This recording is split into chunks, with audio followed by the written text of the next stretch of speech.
بسم اللہ الرحمن الرحیم۔ السلام علیکم ناظرین، آصف وائس چینل میں دل کی گہرائیوں سے خوش آمدید۔ ایک عورت 3 وقت میں اللہ کے بے حد قریب ہوتی ہے۔ ایک مرتبہ حضرت محمد صلی اللہ علیہ وسلم نے اللہ سے پوچھا کہ ایک عورت کس وقت آپ کے سب سے زیادہ قریب ہوتی ہے؟ تو اللہ نے فرمایا کہ عورت اس وقت اللہ کے بہت زیادہ قریب ہوتی ہے جب وہ یہ 3 وقت بسم اللہ الرحمن الرحیم۔ حضرت ابو ہریرہ رضی اللہ تعالیٰ عنہ سے روایت ہے کہ رسول اللہ صلی اللہ علیہ وسلم نے فرمایا، بندہ اپنے رب سے سب سے زیادہ قریب سجدے کی حالت میں ہوتا ہے، اور اس کی وجہ یہ ہے کہ انسان جب سجدہ کرتا ہے تو اپنے جسم کے سب سے افضل حصے کو اس جگہ پر رکھتا ہے جس سے لوگ اپنے قدموں رون دیتے ہیں، اور اس طرح اپنے جسم کے سب سے بلند حصوں کو جسم کے سب سے نچلے حصے کے مقابل میں رکھتا ہے، یعنی اس کا چہرہ جسم کا سب سے بلند حصہ ہے اور اس کے دونوں قدم جسم کے سب سے نچلے حصے ہیں۔ تو وہ اللہ رب العالمین کے سامنے خشوع و خضوع اور عاجزی انکساری کا اظہار کرتے ہوئے اپنے چہرے اور اپنے قدموں کو ایک برابری میں رکھتا ہے، اسی لیے وہ حالت سجدے میں رب سے سب سے زیادہ قریب ہوتا ہے۔ اور نبی صلی اللہ علیہ وسلم نے سستی کے حالت میں کثرت دعا کا حکم اس لیے دیا ہے کہ اس حالت میں بندے کی ظاہری صحت اور اس کی دعا دونوں اللہ رب العالمین کے لیے عاجزی اور انکساری کا مظہر ہوا کرتے ہیں۔ اس لیے بندہ سجدے میں سبحان ربی الاعلیٰ کہتا ہے، جس نے اس بات کی طرف اشارہ کیا ہے کہ اللہ عز و جل اپنی ذات و صفات میں بلند اور برتر ہے، جبکہ انسان اللہ تعالیٰ کی عظمت و جلال کے مقابل میں انتہائی نیچ اور کمتر ہے۔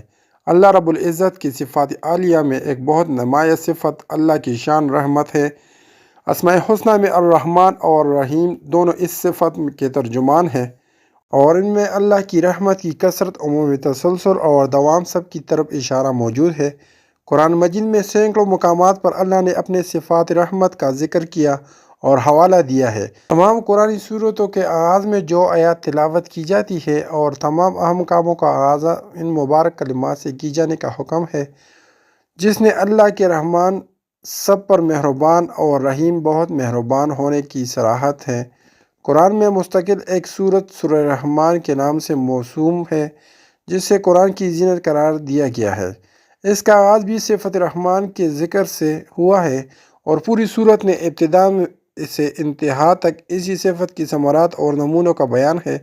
اس کے علاوہ بہت سے مقامات پر گناہگاروں، گناہوں اور جہنم کے سزاؤں کے ذکر کے بعد اللہ نے اپنے غفور اور رحیم ہونے کی صراحت فرمائی ہے، اور کئی مقامات پر اللہ تعالیٰ نے اپنی صرف رحمت کی نسبت کی ہے اور کئی جگہ اپنی رحمت کی وسعت کو بیان فرمایا ہے۔ اس حوالے سے ارشاد ہے، تمہارے رب نے اپنے اوپر رحمت کا معاملہ لازم کر لیا ہے۔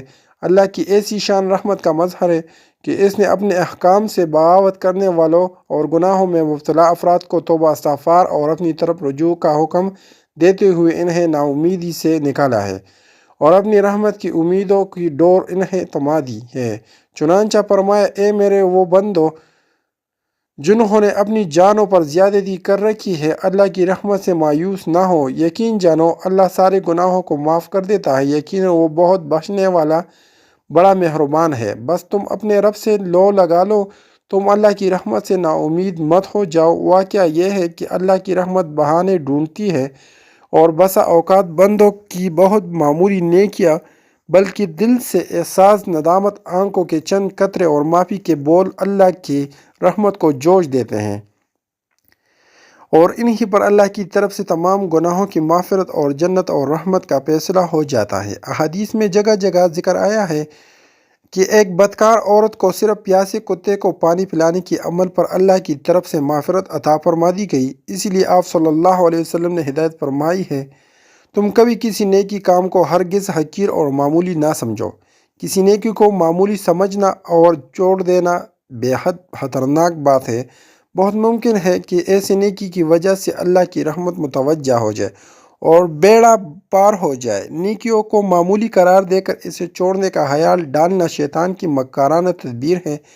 اس دام میں پھنسنا بڑی نادانی ہے۔ ایک بزرگ جو بڑے محدث بھی تھے، جنہوں نے ساری عمر حدیث کی خدمت میں گزاری، جب ان کا انتقال ہو گیا تو کسی نے خواب میں ان کی زیارت کی اور ان سے پوچھا کہ حضرت اللہ تعالیٰ نے کیسے معاملہ فرمایا؟ جواب میں انہوں نے فرمایا کہ بڑا عجیب معاملہ ہوا۔ وہ یہ کہ ہم تو ساری عمر علم، دین اور حدیث کی خدمت میں گزار دی اور درس و تدریس و تصنیف اور وعظ و خطابت میں گزاری، تو ہمارا خیال یہ تھا کہ ان اعمال پر اجر ملے گا، لیکن اللہ تعالیٰ کے سامنے پیشی ہوئی تو اللہ تعالیٰ نے کچھ اور ہی معاملہ فرمایا۔ اللہ تعالیٰ نے مجھ سے فرمایا کہ ہمیں تمہارا ایک عمل بہت پسند آیا، وہ یہ کہ ایک دن تم حدیث شریف لکھ رہے تھے، جب تم اپنے قلم و دوات میں ڈبو کر نکالا تو اس وقت ایک پیاس مکھی آ کر اس قلم کی نوک پر بیٹھ گئے اور سیاہی چوسنے لگی۔ تمہیں اس کی مکھی پر ترس آ گیا، تم نے سوچا کہ یہ مکھی اللہ کی مخلوق اور پیاسی ہے، یہ سیاہی پی لے تو پھر میں قلم سے کام کروں۔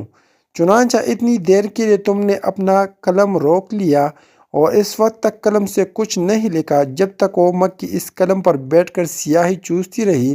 یہ عمل تم نے خالص میری رضامندی کی خاطر کیا، اس لیے اس عمل کی بدولت ہم نے تمہاری مغفرت فرما دی اور جنت الفردوس عطا کر دی۔ روایت میں آتا ہے کہ قیامت کے دن اللہ رب العزت دو بندوں کو بلائے گا اور ان سے فرمائے گا کہ تم نے دنیا میں بے شمار گناہ کیے ہیں، اب تمہارا ٹھکانہ جہنم ہے، جاؤ جہنم میں جاؤ۔ اس حکم کو سن کر ان میں سے ایک بہت تیزی سے جہنم کی طرف چل پڑے گا، دوسرا بھی دھیرے دھیرے چلے گا اور بار بار مڑ کر اللہ کو دیکھے گا۔ اللہ تعالیٰ ان دونوں کو واپس بلائے گا اور پہلے شخص سے سوال کرے گا کہ میں نے تمہیں جہنم میں جانے کے لیے کہا، تم تیزی سے چل پڑے، اس کی کیا وجہ تھی؟ وہ بولے گا، اے میرے رب، میں نے دنیا میں آپ کا ہر حکم توڑا، اب آپ نے یہ آخری حکم دیا تو میں نے سوچا کہ اب یہ حکم نہیں توڑوں گا، اس لیے میں تیزی سے چل پڑا۔ اللہ دوسرے سے فرمائے گا، تم بار بار پیچھے مڑ کر کیوں دیکھ رہے تھے؟ وہ عرض کرے گا، آپ کی رحمت کی امید میں۔ بس یہ سن کر اللہ تعالیٰ دونوں سے راضی ہو جائے گا اور دونوں کے حق میں جنت کا فیصلہ فرما دے گا۔ کہنے کا مقصد یہ ہوا کہ اللہ کے قریب ہونا بہت آسان ہے کہ نیک اعمال کر کے اللہ کا قرب حاصل کر لیا جائے۔ تو ناظرین، اب بات کرتے ہیں کہ ایک مسلمان عورت 3 وقت میں اللہ کے بے حد قریب ہوتی ہے۔ ناظرین، اس ویڈیو میں بتائیں گے کہ وہ کون سے 3 اوقات ہیں جب ایک مسلمان عورت اللہ کے بے حد قریب ہوتی ہے۔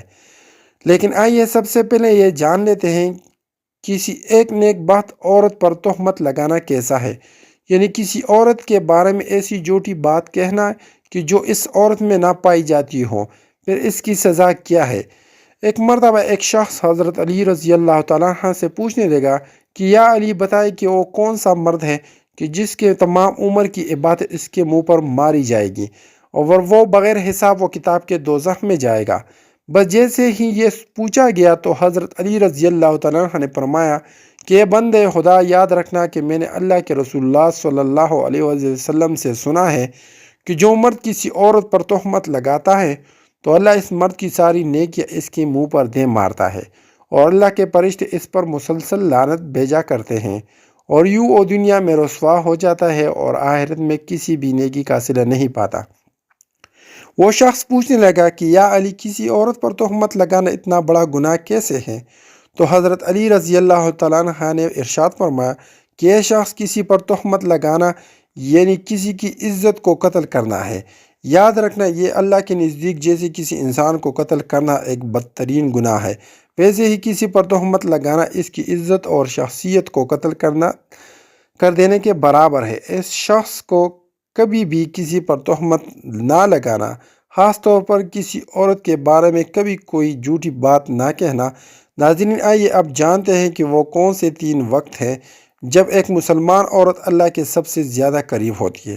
حضرت علی رضی اللہ تعالیٰ عنہ سے پوچھا کہ اللہ کے سب سے زیادہ نزدیک کون ہے؟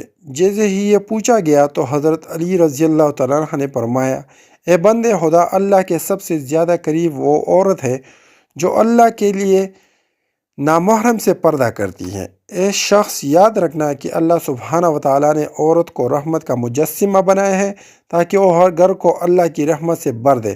میں نے اللہ کے رسول صلی اللہ علیہ وسلم سے سنا ہے کہ اللہ نے ہر عورت کے لیے ایک فرشتہ مقرر کیا تاکہ وہ عورت کے دل کی آواز کو سنے اور فوراً اس کی دعا کو اللہ کے دربار میں پہنچا دے۔ لیکن افسوس تو یہ ہے کہ جب ایک عورت بے پردگی اختیار کر کے زندگی گزارتی ہے تو وہ فرشتے اور اللہ کی رحمت عورت سے دور ہو جاتی ہے اور یوں عورت دکھ اور تکلیف کا شکار ہو جاتی ہے۔ اے بندے خدا، یاد رکھنا کبھی بھی کسی باپردہ عورت کا دل نہ دکھانا، کیونکہ نیک عورت کی بد دعا آسمانوں کو چیرتی ہوئی اللہ کی رضا بن کر کائنات میں نافذ ہو جاتی ہے۔ ناظرین، حضرت علی رضی اللہ تعالیٰ عنہ کے فرمان سے ثابت ہے کہ عورت جب باپردہ حالت میں ہوتی ہے تو اللہ کے بے حد قریب ہوتی ہے۔ ناظرین کرم، ایک عورت اللہ کے قریب ہوئے کا دوسرا وقت وہ ہوتا ہے جب وہ پردے کی حالت میں رہتے ہوئے اپنے گھر کے اندر نماز ادا کرتی ہے۔ ایک مرتبہ ام حمید رضی اللہ تعالیٰ عنہ رسول اللہ صلی اللہ علیہ وسلم کے پاس آئی، یہ کہتی ہیں، یا رسول اللہ صلی اللہ علیہ وسلم، میرا جی چاہتا ہے کہ میں آپ کے ساتھ نماز پڑھوں۔ سوچئے، اس سے بڑی کوئی اور تمنا یا اس سے بڑی کوئی اور خواہش ہو سکتی ہے؟ رسول اللہ صلی اللہ علیہ وسلم نے امامت میں نماز پڑھنے کا موقع مل جائے، اس سے بڑا کوئی خوش نصیبی نہیں ہو سکتا۔ رسول اللہ صلی اللہ علیہ وسلم فرمایا، میں جانتا ہوں کہ تم میرے ساتھ نماز پڑھنے کو پسند کرتی ہو، لیکن رسول اللہ صلی اللہ علیہ وسلم نے فرمایا، جو تم اپنے دار میں یعنی اپنے گھر میں نماز پڑھو گی وہ کسی مسجد میں جا کر پڑھی جانے والی نماز سے بہتر ہے۔ رسول اللہ صلی اللہ علیہ وسلم نے فرمایا، چونکہ جو عورت نماز پڑھے گی وہ سب سے بہتر ہوگی۔ ام حمید رضی اللہ تعالیٰ عنہ نے جب یہ بات سنی تو وہ واپس چلی گئی۔ انہوں نے اپنے گھر کے کونے میں نماز کی جگہ مختص کی، جہاں اندھیرا تھا، جہاں کسی کی نظر بھی نہیں پہنچتی تھی۔ رسول اللہ صلی اللہ علیہ وسلم کی صحابیہ پھر وہاں ہی نماز پڑھا کرتی، یہاں تک کہ وہ اپنے رب کے پاس چلی گئی۔ ناظرین، ثابت ہوا کہ جب ایک عورت اپنے گھر کے کمرے کے اندر حضور سستا ریز ہوتی ہے تو اس وقت وہ سب سے زیادہ اللہ کے قریب ہوتی ہے، پھر وہ جو بھی مانگے اللہ عطا فرماتا ہے۔ ناظرین، ایک مرتبہ حضرت موسیٰ علیہ السلام نے اللہ تعالیٰ سے پوچھا کہ میرے خالق و مالک، مجھے یہ بتا، اس وقت میں یعنی اس موجود دور میں تجھے سب سے زیادہ عزیز کون ہے؟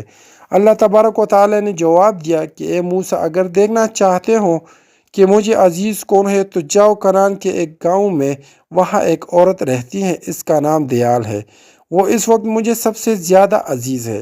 حضرت موسیٰ علیہ السلام کے دل میں یہ بات پیدا ہوئی کہ میں بھی اے اللہ کے عزیز بندی کی زیارت کروں، دیکھوں تو آخر وہ کون ہے اور ایسے کون سے عمل کرتی ہیں کہ جس کی وجہ سے اللہ کو عزیز ہے۔ حضرت موسیٰ علیہ السلام چلتے رہے، بڑھتے رہے، اس گاؤں پہنچے تو کیا دیکھتے ہیں کہ ایک ٹوٹا ہوا گھر ہے اور اس ٹوٹے ہوئے گھر میں ایک عورت رہتی ہے جس کے نہ ہاتھ ہیں، نہ پاؤں ہیں اور نہ ہی آنکھیں ہیں، نہ ہی کان، صرف ایک زبان ہے جو اللہ سبحانہ و تعالیٰ کا شکر ادا کر رہی ہے۔ حضرت موسیٰ علیہ السلام نے دیکھا اور دل ہی دل میں کہا کہ اے میرے پاک پروردگار، تو نے اس عورت کو کسی نعمت سے نہیں نوازا، پھر بھی یہ تیرا شکر ادا کر رہی ہے۔ بس حضرت موسیٰ علیہ السلام یہ سوچ رہے تھے کہ وہ عورت کہنے لگی کہ اے موسیٰ، وہ اللہ کا نبی ہوگا، اللہ کے لیے یہ نہ کہو کہ اللہ نے مجھے کچھ نہیں دیا، اللہ نے مجھے جو کچھ دیا ہے میں تو اسی کا شکر ادا نہیں کر سکتی۔ تو حضرت موسیٰ علیہ السلام نے پوچھا کہ وہ کیسے؟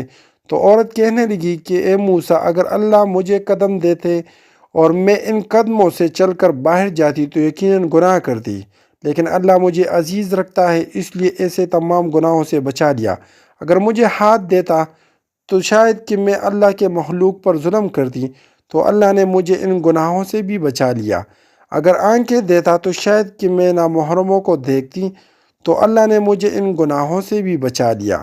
اگر اللہ مجھے کان دیتا تو شاید میں گانا بجانا سنتی، عبادت سنتی، اس لیے اللہ تعالیٰ نے مجھے ان گناہوں سے بھی بچا لیا۔ صرف مجھے ایک زبان دی ہے تاکہ میں اس زبان سے اس کا شکر ادا کر سکوں، اور اللہ تعالیٰ نے میری روح کی آنکھوں کو اتنا منور کر دیا ہے کہ میں نے کبھی تمہیں دیکھا ہی نہیں، پھر بھی میں تجھے پہچانتی ہوں۔ تو اب بتاؤ کہ میں اس کریم اور رحیم اللہ کا شکر کیوں ادا نہ کروں؟ تو ناظرین، یہ سب سن کر موسیٰ علیہ السلام رونے لگے اور کہنے لگے کہ تمہارا ایمان تمہیں اللہ کے قریب کرتا ہے۔ تو ثابت ہوا کہ اللہ اگر کسی عورت پر آزمائش ڈالتا ہے تو اس سے چاہیے کہ اس آزمائش پر راضی ہو جائے اور ہمیشہ اللہ کا شکر بجا لائے، کیونکہ ایسی عورت جو آزمائشوں کے باوجود اللہ کا شکر گزار ہوگی، پھر یہی وہ وقت ہے جو اللہ کے بے حد قریب ہو جاتی ہے۔ اللہ تبارک و تعالیٰ سے دعا ہے ہمیں نیکی کی بات کو سننے اور سمجھنے اور اس پر عمل کرنے کی طاقت و توفیق عطا فرمائے۔ آمین ثم آمین۔